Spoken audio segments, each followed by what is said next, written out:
So, distrust guys, ito yung nawawalan kayo ng tiwala sa ibang tao, trust issues, no, suspicion, doubt, guys, mistrust, no. So, minsan, hindi naman talaga ito maiwasan guys kasi kapag nasasaktan tayo o may gumagawa ng hindi maganda sa atin, minsan damay-damay, no. Kumbaga, kunwari, may nangutang sa'yo, hindi ka binayaran, next time matatakot ka na magtiwala na mangutang kahit na yung umuutang ibang tao naman at saka marunong magbayad. So ganun yung mga sample ng mistrust or distrust mga kapiksi kasi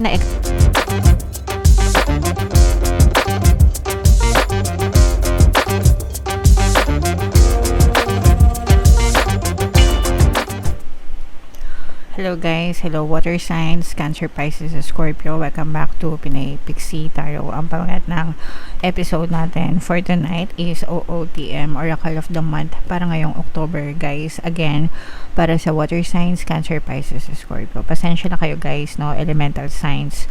Reading muna tayo for this week kasi meron ako inaasikaso mga kapiksi kaya medyo nahihirapan akong mag-record ng mga videos. So, ito yung ating mga deck guys. Ito yung para sa spiritual message nyo. Ito yung para sa life messages. And ito naman yung sa love life mga kapiksi ko. Ano na lang yung makaresonate sa inyo guys. Take that message kasi iba-iba kayo ng energy. So, unahin natin itong spiritual message guys. You did it. Wow. Yes, kaya mo yan, nagawa mo, and magagawa mo ulit mga kapiksi. So, ibig sabihin nito guys, maaaring sumakses kayo, maaaring may mga malampasan kayong problema, may mga ma-achieve kayo mga kapiksi, no? Kaya nyo yan, alright? So, basahin natin kung ano yung mensahe na ito. Hooray! Success is here or just around the corner. You've worked hard and your efforts are paying off. So, ganun talaga guys kapag nagsisikap kayo sa buhay, no? Hindi kayo sumusuko and you just keep on going guys. Dadating at dadating talaga yung success at tagumpay sa inyo, no? Congratulate yourself and truly savor your fantastic victory. I-celebrate nyo mga small wins nyo, mga big wins nyo, mga kapiksi, no? And let that be your motivation, no, to do better pa guys, kasi kung nagawa nyo ngayon, may magagawa ulit kayo next time. Kung nag-succeed kayo ngayon, pwede ka ulit mag-succeed next time, okay? Just remember that success comes in cycles, so we can't be at the top of our game 24/7. We succeed, celebrate, rest, renew, and succeed again. So, syempre guys, hindi naman tayo habang buhay na pataas, 'di ba? Sometimes bababa din, but ang importante is babalik tayo para umangat ulit, okay? So, but you also need to give yourself some time para makapagpahinga, makapag-renew ng energy, makapag-isip-isip, and makapagplano sa buhay guys, okay? Know where you are in this journey. You did it before and you'll do it again and again. So, yun nga yung sinabi ko sa inyo kanina guys, no? Kung nagawa nyo na ngayon, magagawa nyo ulit next time. Guys. So, yeah. Keep the momentum going mga kapiksi. Alright? So, nasa inyo ang success, ang tagumpay, ang victory. Kaya, i-mind nyo na yan sa comment section. So, ito naman yung sa life messages guys. Habang sinashuffle ko to, panoorin nyo muna yung video natin regarding sa ating paano mag-manifest ng abundance video course. Kapiksi, sawa ka na ba sa mga struggles at hirap sa buhay mo? Masipag ka ba at masikap sa buhay ngunit hindi ka pa rin umaasenso? Ilang beses ka na bang nag-attempt mag-negosyo at mag-invest pero palagi ka pa rin nalulugi? Sa pagkakataon na ito ay maaaring may subconscious beliefs ka na nagiging balakid sa iyong pag-unlad at pagyaman. Introducing, paano mag-manifest ng abundance video course. Dito ay matututunan mong ma-overcome ang mga balakid mo para tuluyan ka ng umunlad, umasenso, sumagana, maging matagumpay, successful at maswerte sa iyong kabuhayan, pera, trabaho, negosyo, salapi at kaperahan ng bonggang-bongga. Dali, mag-send na ng email sa pinoypixie@gmail.com at simulan na ang iyong pagyaman ngayon. Alright, so sa lahat ng gusto mag-avail ng course guys, naka-flash sa screen nyo. Una, meron tayong paano mag-manifest ng abundance video course. Meron din tayong paano mawala ang third party at magkaroon ng harmonious na relationship. And meron din tayong paano pabalikin si ex, reverse breakup. Sa mga interesado guys, mag-send lang kayo ng email sa pinoypixietarot@gmail.com. And eto guys yung ating life messages. We have distrust and we have regret mga kapiksi. So distrust guys, ito yung nawawalan kayo ng tiwala sa ibang tao, trust issues, no, suspicion, doubt, guys, mistrust, no. So minsan hindi naman talaga ito maiwasan guys, kasi kapag nasasaktan tayo o may gumagawa ng hindi maganda sa atin, minsan damay-damay, no? Kumbaga, kunwari, may nangutang sa'yo, hindi ka binayaran, next time, matatakot ka na magtiwala na mangutang kahit na yung umuutang, ibang tao naman at saka marunong magbayad. So, ganun yung mga sample ng mistrust or distrust mga kapiksi. Kasi na-experience mo na, di ba? Na-experience mo na masaktan, na-experience mo na mabigo, kaya hindi na madali yung susunod para magtiwala ulit. Kunwari sa love, sa pag-ibig, niloko ka ng ex mo, 'di ba?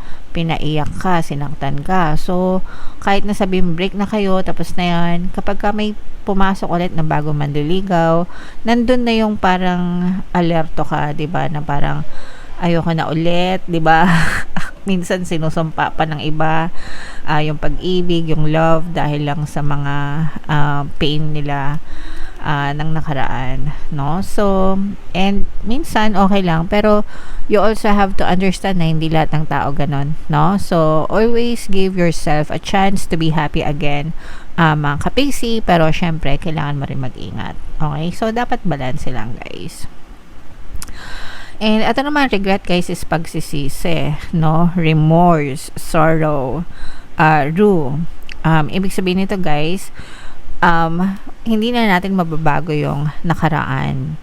Definitely, kasi nangyari na. Pero pwede mo ulit iwasan yung mga bagay na pwede mong pagsisihan in the future. Kasi na-experience mo na sa past. So, kung meron kayong mga hindi magagandang bagay na nagawa sa past, mga kapiksi, by all means, wag mo na hayaan na mangyari ulit in the future sa'yo. Guys, okay?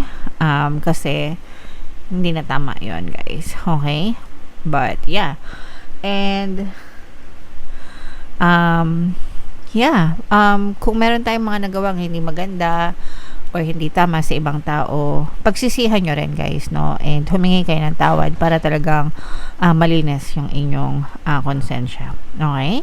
Alright. So, yan ang inyong mga life messages naman, water signs. And ito naman yung ating love messages, no? Yung mga gustong sabihin sa inyo ng person nyo. And sa mga naghahanap guys ng mga pampaswerte na lucky charms or lucky bracelet, Citrine tsaka Aventurine guys, ito yung mga sample items. May mga makikita kayong link sa description box. Check out nyo na guys. Ayan, nako. So, ito ang mga mensahe sa inyo ng for the person nyo. Although, hindi naman ito mag-resonate sa lahat. Pero if naka-resonate kayo, comment down below. I feel you leaving me behind. I regret lying to you. So, ito guys, pwede ito sa hiwalay na. Pwede rin ito sa mga ghosted na mga kapiksi. And pwede rin sa mga in a relationship pero medyo nagkakalabuan. So, itong person mo, nagsinungaling siya sa'yo, no? Kaya niya yung nagawa or kaya siya nagsinungaling sa'yo kasi parang pakiramdam niya, iiwanan mo siya, no? Sabi niya, I feel you're leaving me behind. So, definitely, meron kayong disconnect, meron kayong misunderstanding, mga kapiksi, and parang meron siyang ginawa na sinadya niya, no? Sinadya niya magsinungaling sa'yo, sinadya kang saktan, siguro, para imbis na masaktan siya, sinaktan ka niya. But, or nagsinungaling siya sa'yo. Pero, pinagsisisihan niya yon, although, parang hindi niya masabi na, I'm sorry. So, parang hindi niya maamin sa'yo, face to face, no? Yung kasalanan yung ginawa niya, hindi niya maamin face to face na nagsisisi siya sa ginawa niya and nagsisisi siya sa pagsisinungaling niya sa'yo. And parang ano lang yon, bugso ng kanyang damdamin mga kapiksing. So, pero syempre guys, iba pa rin yung marinig mo na mag-sorry sila sa inyo personal. So, kung gusto niya mag-sorry sila sa inyo, meron tayo guys pampakonsensya, no? Ang dami ng success stories nun guys. I-combo nyo dun yung pampabalisa, subliminal. Pag pinag-combo nyo yung pampabalisa guys at saka yung pampakonsensya, hindi yan makatulog hanggang hindi yan mag-sorry sa inyo mga kapiksi. Or, kung hindi man sila mag-sorry sa inyo, hindi yan mapapakali, no?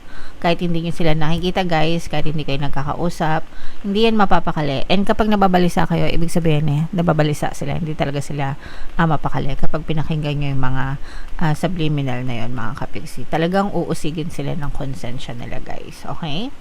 Alright. So, yeah, yan yung ating mga mensahe sa inyo. Comment down below kung saan kayo nakaresonate guys. Dito ba sa spiritual, dito ba sa life, or dito ba sa love life guys? Comment down below. And for more tarot readings, ito yung ating 2026 kapalaran. Panoorin nyo na. Ito naman yung ating success stories ng paano mag-manifest ng abundance video course. Click here to subscribe guys. Thank you for liking, sharing, and subscribing. See you next time. I love you all. Have a nice day. Bye-bye.